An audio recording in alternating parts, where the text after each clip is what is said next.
Thank you for tuning in to Koppen with Comic. I'm Brian Koppen. We're with comic Jason David.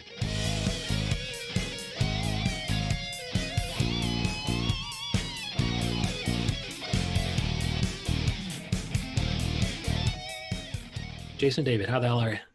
Hey, how's it going? Thanks for having me. Oh, man, thanks for coming on, and I appreciate you doing it because we're during a quarantine here, and during quarantine, people can see your comedy online. You're Jason D. Comedy on Twitter, and you're also on Instagram. I follow you too, Jason David Comedy, and then online, you have your own website, of course, and it's jasondavidcomedy.com. Is it there where you're going to let us know where you're doing comedy during the quarantine? That's correct. If I'm doing anything during the quarantine, like any fun shows, I would post about it there. And in the meantime, you can catch me. There's an open mic that goes on in Washington Square Park where I'm hanging out. Yeah, I just heard John Listman talk about that, and he said there was young people without masks and stuff, and meanwhile John Listman is there with a mask and gloves and things like that. Like, what are you noticing at the Washington Square open mic? That's just such a cool location that it's pretty neat that there's an open mic there. It is cool that there's an open mic there. I wear a mic unless I'm on the microphone. But yeah, it's it's been a good. It's sort of interesting because like at this point, any comedy thing feels like it's more for the performers than it is for the audience. But 3 or 4 months since I performed, so it was nice to sort of halt the free fall of my ability to be on stage. Yeah, even the NBA people are like, the NBA teams who are not invited to the Orlando bubble are thinking about starting their own bubble in Chicago because they're worried that some of these young players, their skills will atrophy for being off so long. It's gotta be the longest they've gone without playing in their whole lives. Oh yeah. And I guess they're probably playing, inside their home gym. They should have one. But it's kind of the same thing for comics, man. You got to stay sharp. But yeah, mostly just trying to keep up with writing, doing, that little bit of stage time. And then other than that, just trying to occupy myself. And are you doing any Zoom shows or any kind of, comedy videos that you're trying to make go viral? I haven't. Me and my girlfriend Courtney have a comedy duo called Just Roommates Comedy that you can find Just Roommates Comedy on Instagram. And we've released a couple sketches. The tone of our sketches were very silly. So over the course of the sort of social upheaval that was happening in the past month or so, we slowed down our output, but we're going to be putting some new sketches up relatively soon. And I have not been doing. I did. My friend Nick Crespo has an Instagram live show called Couches Comedy. Yeah, Couches, man, Couches. Is it just New York City comics, or does he go nationwide? Because he's had a lot of great comics on there. I think he gets people from all over the country. I imagine. I'm sure there's some people calling in from like London and stuff. I haven't like checked in on that regularly, but I've done that a couple times. But other than that, not so much Instagram or Zoom stuff. Yeah, Crespo's rocking and rolling. It's so nice to see, like, a former guest of mine is a former guest of his, and it's just great to see that we have all the great comics, including Jason David. I mean, that's what all these shows have in common, man. If Jason David has been on your show, you're a fucking show. I mean, if not, what the fuck are you doing? You're on your way to the top. And one of the things we're going to talk about today is conspiracy bullshit, especially in the context of current events. And you're more knowledgeable than me when it comes to the Wayfair thing. Explain the Wayfair thing to me. I mean, is it a furniture company, or what the fuck is Wayfair? So Wayfair it's a furniture delivery company. By the way, just nice tip for Wayfair is if you make any complaint about the furniture, they don't bother with returning it. They just give it to you for free. So that's a nice thing for the people out there listening. Order something on Wayfair, tell them you don't like it. This podcast might be the very end of that policy. With the child trafficking thing. So I guess they were like, this happens if you're browsing Wayfair. You'll see like a cabinet or like a shower curtain or something, and there's a version of it that's like $9 or whatever regular amount for something would be. And then like if you scroll down a little bit further, there's something that looks exactly the same but has like a name in front of it, and it costs like $10,000. So someone posted on Reddit, and because that's like news now, is someone posted on Reddit like, is it possible these people are trafficking children? I don't know, but crazy if true. Because it'd be the same thing, but just a child inside, and that's what would make it so expensive. Exactly. And then someone in the Wayfair public relations department just fucking put their head in their hands and sighed deeply. This is what we're going to be dealing with it for the next fucking I thought our biggest PR problem was the fact that everybody's learning that we give away furniture for free. Now they think we're giving away kids. And what are some of the other kind of Reddit conspiracy theories that have bubbled up to your eye, that have caught your eye? Oh man, well sometimes I like the unresolved mysteries thing. There's all sorts of crazy stuff on there. There was one, dude. I'm gonna do such a bad job of recounting it, and this isn't even. Good, good. That's how conspiracy shit should work. That's how it should spread. Like, this guy told this guy. It's like a version of telephone. It gets crazier every time. It's it was like a fishing boat off the coast of Spain. That was like they were just supposed to make like a quick trip to like some island off the coast of Spain and back, and then they went way off course. Another boat found them and offered to give them a tow back to their port. They said no, they didn't want any help. They knew how to get back. Thanks for finding us, but we're fine. Then they went off course again, and they were discovered months later. The boat was discovered with only one person left on it, and like a journal where he had written down all these terrible things he'd done and ripped them all up. Wow. So what the fuck happened? I guess they got lost and they got delirious. It's pretty crazy, man. I don't know. I just like that. There's like that cool section of the internet that is just weird, esoteric conspiracies that like the fact there's just never going to be an answer for something like that. Like no one's looking into it, you know? Yeah, it's like some of the celebrity deaths, like that Christopher Walken one and Natalie Wood. Didn't she get pushed off a boat, or she fell off a boat? Or there was a recent thing on Glee. The Glee woman just she She's fucking, missing. yeah, she fucking all they found was a 4-year-old kid, and I'm like, oh, obviously the 4-year-old kid pushed her off. Yeah, the kid. The kid fucking did it. And so, I mean, is any of this stuff like, QAnon or any of the Trump bullshit, like deep state? Do you believe there's a deep state? And what the fuck is it with lizard people? And the fact, I mean, I guess the QAnon conspiracy is they think that there's this pedophile elite that runs the deep state, and it's Trump who's trying to bring it down. So kind of, and all those people are starting to win Republican primaries, which of course is good, because then they're going to get trounced by a moderate Democrat. I mean, you would hope so. I mean, it's it's the passion of QAnon is such that they're going to drive into the polls. it's like one of those things that's like, you know, I don't know if like like QAnon's just such like a weird corner of the internet. I think because like the Atlantic and like some of these mainstream people are like starting to post articles about it, there's like a broader understanding of it, but like the sort of the insidiousness and stuff like that is that by the time regular people are hearing about it, it's already like sort of infected the brains of like a whole subculture of people and just like have like truth for them. So by then it's too late. It's too late. I mean, the fact that like these people were able to like run a congressional race and like say that, and their fellow Republicans they just didn't know enough about it to even talk about how crazy that was. I feel like. Yeah. And what do you think about some of these conspiracy theories co-opting normal symbols, like how the OK symbol now means what, white supremacy or some shit? You know what annoys me about that is like, so people do start doing that, right? Because I think there's like this whole thing on 4chan and like all this stuff where these people, they like want to upset like normal, like sort of generously minded people by taking an innocuous symbol and making it like a symbol of hate. Yeah. It's like, what had always been like an innocuous symbol is always a symbol of hate. So then it's like, oh, you can't make the OK sign anymore. It's like they don't get to just take it. You know what I mean? Yeah, they absolutely do not. And how much of this is somebody like, I don't know, Gavin McInnes or whoever the provocateur, all the other provocateurs, the right-wing provocateurs, like how much is it them trying to co-opt some of the conspiracy theories for their own platform? To drive users to their own platform and sell books and charge people big appearance fees. Well, like that's Milo Yiannopoulos or whatever. Yeah, I mean that guy's just like, he just wants to be like an internet celebrity or whatever. I think it's so funny that like that he sort of compares himself to a guy like Christopher Hitchens, and it's like, I don't know, Christopher Hitchens wrote his own books. Like your ceiling is Twitter. Like that's where you thrive. Yeah. And that means you can't get deplatformed. And all these people are going over into Parler or these other sites, and they're noticing that it's not cool, because one of the cool thing about owning the liberals is you get to own the liberals. You get to, bait Chrissy Teigen into saying something, and that means that all her followers are going to start being aware of you, and that's going to help you drive, sales of Christopher Hitchens' book or whatever. And you can't do that on Parler if everybody is the same right-winger. Yeah, that's true. I mean, yeah, those guys, it's sort of the purpose of trolling is kind of lost, right? Yeah. And so, I mean, what would be your comedy act, if you were to start a conspiracy theory, what would the Jason David platform be? What kind of conspiracy theories could you credibly get behind, if only to make sure your comedy shows are full?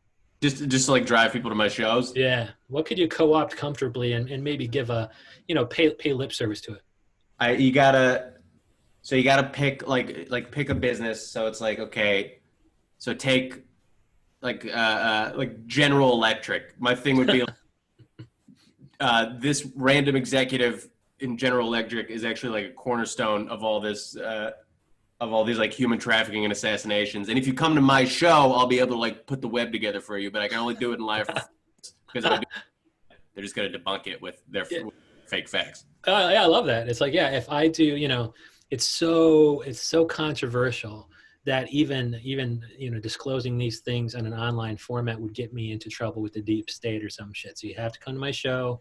Here's the secret code that you have to get in. Here's the Zoom code. And I love that now because so it's kind of the Wayfair model.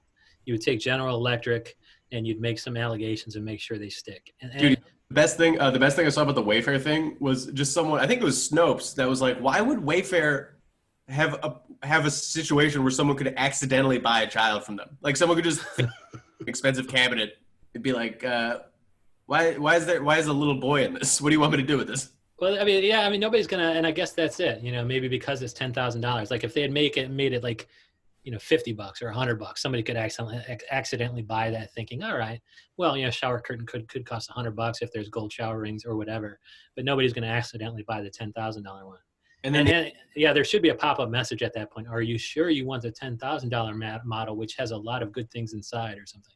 And if you did just buy it, like hoping to buy a really expensive cabinet and there was like a kid in there, you'd be too embarrassed to return it because you'd have just buying a cabinet. And of course, you'd complain about it and they'd give it to you for free. They'd refund you $10,000. Keep it. Oh, maybe that's why the policy is. There you go. You've added another layer to this conspiracy, Jason David. That's true. So what are some of the things, like, do you believe there's a deep state, the whole Trump thing, like, the whole Flynn thing? They're talking about not only like, they're appealing, the Michael Flynn thing. He was, I think he lied to Congress or whatever, and then he got let go, or they, there's an appellate ruling saying let the motherfucker go because the district court said so, and then they're appealing that to en banc or the full 12 appellate court justices or whatever. But if he gets out, they're talking about bringing him on the campaign trail, which is kind of just a method of trolling. So kind of what point, is there any role in trolling when it comes to kind of building a comedian's social media? Like, is there anything that you could do via your Twitter account that could make you go from thousands of followers to millions just with a few trolling replies or retweets? Well, I think that is the sort of Twitter is such like a toxic platform to begin. I have very few followers, and I only got on the platform in November, so it's not like speaking from personal experience. But even seeing the people who have like gotten a lot of followers or like added like 25, 30, 40% to their followership in the time since the pandemic started, a lot of it is just like hilarious, innocuous stuff. But there's so many people on Twitter and so many people who are like hungry to be angry at something that almost every Twitter personality gets to like position themselves as someone who made X upset. That's just like always something that's available to you. Yeah, blocked by this person. Exactly. And it's just like, there's just like a lot of people who just post like hilarious, innocuous stuff about their life, and someone just comes like, are you saying blah blah blah? Or like, the joke's on you now because you're upset at this person on the internet. Yeah. And so like, what kind of stuff is any of this kind of conspiracy stuff or current events, like, putting it into your act can kind of get you a certain following that you might or might not be comfortable with, or it might be dated to the extent you are talking about current events. So what kind of is making its way into your act, staying in your act? You don't have to tell me any jokes or anything, but are you observational? Are you autobiographical? I try to be, particularly with the pandemic going on, I've been writing a lot lately. And so I try to write just like a page of observational like jokes based on the headlines every day, just to be in the practice of like joke structure and like cranking out material. But for stuff that I do on stage, I try to stay personal, just because like you're saying, anything topical is quickly dated. Anything about the pandemic, when we get back, comics who are further along and have a bigger platform are going to be eating up all that material just because people will be listening to them first. So that stuff has a crazy expiration date on it. Yeah. And honestly, if I talk about topical stuff, I have my own perspective, but the world has people like Tim Dillon, who was like someone with such like a sharp perspective on like topical events, and like if I were to like try to imitate like just like a take on like current events, I would to like to a greater or lesser extent just be like imitating like either him or someone like him who was like very much in the public eye as a comic with like a sharp perspective on stuff that's going on. So I try to stay personal. Oh, okay, so you have a kind of a sharp perspective on personal things, and that way you don't, your material will be evergreen. It will never go out of time or date. I'm still trying to build an act, and it's like tough to, when you're a guy who's able to get on TV or like who has like people like regularly checking to see what your take is on stuff. You can have all this material and stuff that's like a day old, 2 days old. But I try to, if I'm writing something like that, it's like tweet length, setup punch. But like for longer bits and stuff, I really just try to talk about my life. And so does any of that come with, kind of the two roommates living in New York City? A lot of that's making its way into Just Roommates comedy, but is any of that stuff making its way into your act, kind of the things of, living with a fellow comedian or a girlfriend or whatever? Yeah, definitely. I mean, a lot of the stuff, I'm 26 now. I've been in a relationship since I was 21. So, part of, I think, being a newer comic is identifying the things that are an experience that you can speak to specifically. And I think as far as young people in like performance go, I'm sort of a person who's been in a relationship for a long time. I can bring that perspective to the stage where it may not be available from like a lot of the comics who are on stage talking. So there's a lot of talking about that, personal background, relationship with my family, just stuff that only I can talk about. Yeah. What stuff from your background are you talking about? Like, are you a big family, or was it a certain type of family? Oh, dude, I was just a euphemism. I talk about being Jewish. So you have to somehow make that fresh, because there's probably a couple people out there talking about that experience. I could name a handful of Jewish humorists that have. But how do you transition? Like, some of these things I worry about, like, if I were to go on stage and do comedy, and I'm not really a comedian, I'm more of just a podcaster of comedians, like the difficulty in transitioning from one thing in your life to another thing in your life is not necessarily seamless. Like, how do you kind of transition via, from a Jewish upbringing to that of, having a long-term relationship? I think it's just sort of it's something that just takes hammering out on stage, and it's like sort of like, is the joke that this is a jarring transition? If that's the case, then maybe there's no transition at all. But are they close that like with a sentence or two, a joke about being Jewish can end somehow on like living in New York City. I'm not fast on my feet in such a way that I can like come up with an example. But then, So you've started a joke about that and finished with something about New York, and then you go, yeah, New York. I like living in New York. I live in an apartment with my girlfriend. There you go. I suppose that's only a problem when you have a longer set.